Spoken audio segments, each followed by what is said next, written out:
Hello, fellow introverts. Welcome to Absinthe and Ink. I'm MJ, and in this video, I'm going to share with you a collection of little books that I've been kind of gathering together over the last couple of months.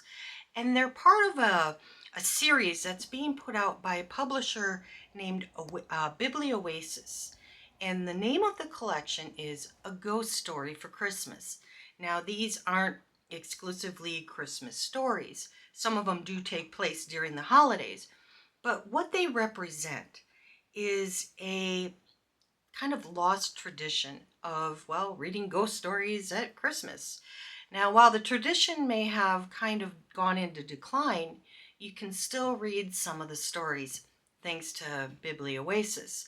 Now, I've got quite a few here, and I haven't read all of them, I'll be honest. I have read some of them. So what I'm going to do is I'm going to divide them between the ones I haven't read and the ones that I have read. That way I can give you a little summary of the ones that I have read. But I do intend to read all of them. So let's go ahead and get into this. And like I said, I'm going to start with the ones I haven't read.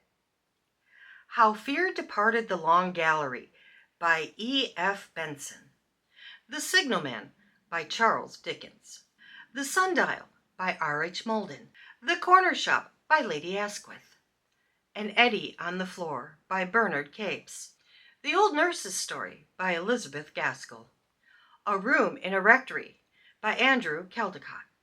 The Story of an Appearance and a Disappearance by M.R. James. The Open Door by Mrs. Oliphant. One Who Saw by A.M. Burrage. The Morgan Trust by R. Bridgerman. Now, have you read any of those? If you have, let me know in the comments below. And while you're there, could you also consider giving this video a like and also hitting the subscribe button, because that really helps me out a lot. So let's get on to the ones that I have read. The Empty House by Algernon Blackwood. Now, undoubtedly, the name Algernon Blackwood will be familiar to you if you like stories about the supernatural. Now, this is a story about a young man who goes to visit his aunt, and she's very excited because she's gotten the keys to a house that has a kind of dark history and may be haunted, and she wants him to go explore the house with her. Now, they go in and they find some, well, pretty creepy things going on in that house. Now, whether it's haunted or not, well, that's something you're going to have to find out for yourself. The Dead and the Countess by Gertrude Atherton. Now, this is a story about an old graveyard whose caretaker is probably about as old as the graveyard himself. And he's a little concerned because there's a railway track that's going in right next to the wall by the cemetery. And his concern is that when the train goes by, it's going to wake his beloved dead. Now, at the end of the story, there's also a countess involved.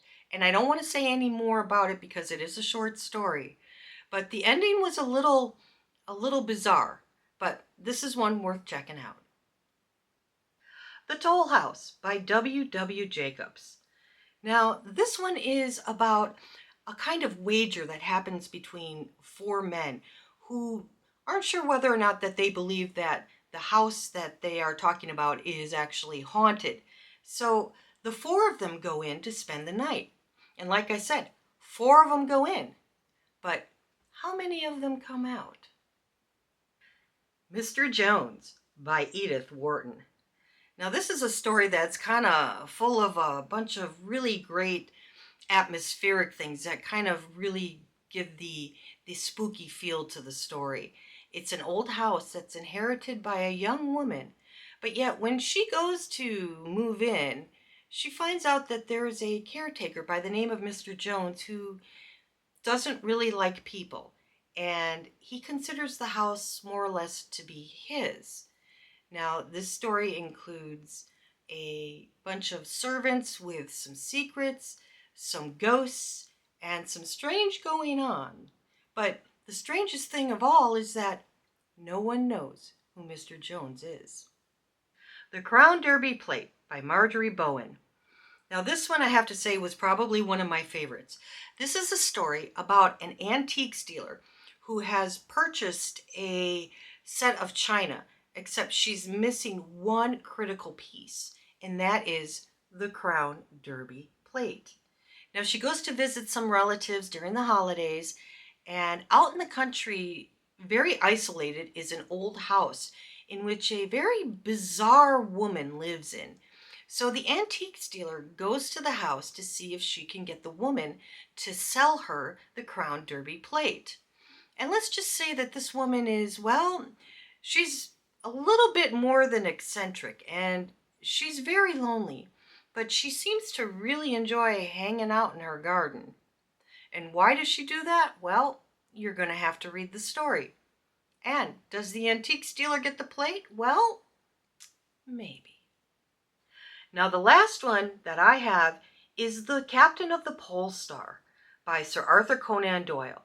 Now, this was written before Sir Arthur Conan Doyle wrote any Sherlock Holmes stories, but this is every bit as entertaining as a Sherlock Holmes story. This is about a doctor who, through his diary, tells the story about a captain who is slowly starting to display some weird behavior. And they're on a whaling ship that's kind of stuck in the ice, but it's kind of been intentionally stuck in the ice by the captain. Now, the crew starts talking about hearing some creepy noises and seeing some ghosts on board, and the captain at the end is fully unhinged, and he does something very interesting. And if you want to know what that is, well, you got to read it. Now, the thing that I found interesting about these books is this one I picked up in England at the British Library, and you can see it's been published by Penguin.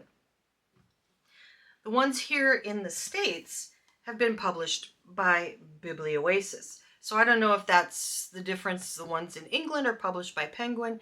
The ones over here are published by Biblioasis. I'm not sure if that's what the difference is. But one of the things about these books that I really like, now I know that a lot of these names are probably very familiar.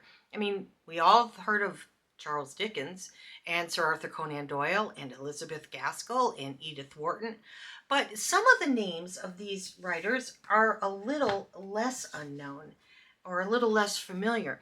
And what I like about these books is that in the back, they have these little author biographies. So you can get a little bit of information about the writer and go and do a little bit more of your own research. If you like these stories, you might want to read something else that they wrote.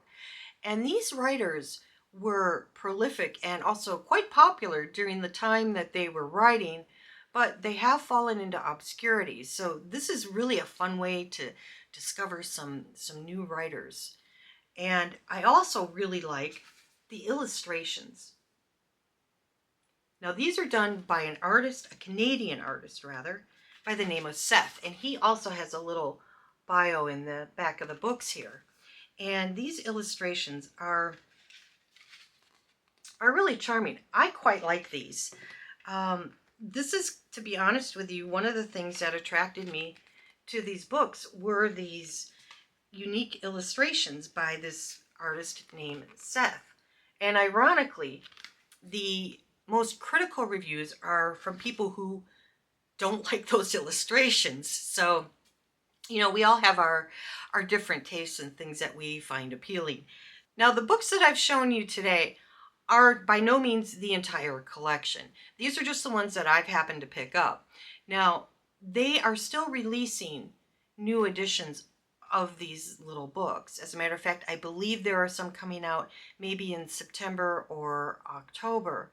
And there are more than just these that are currently available, but some of them are kind of limited, and the people who are selling them are asking really ridiculous prices. Now, these books are small.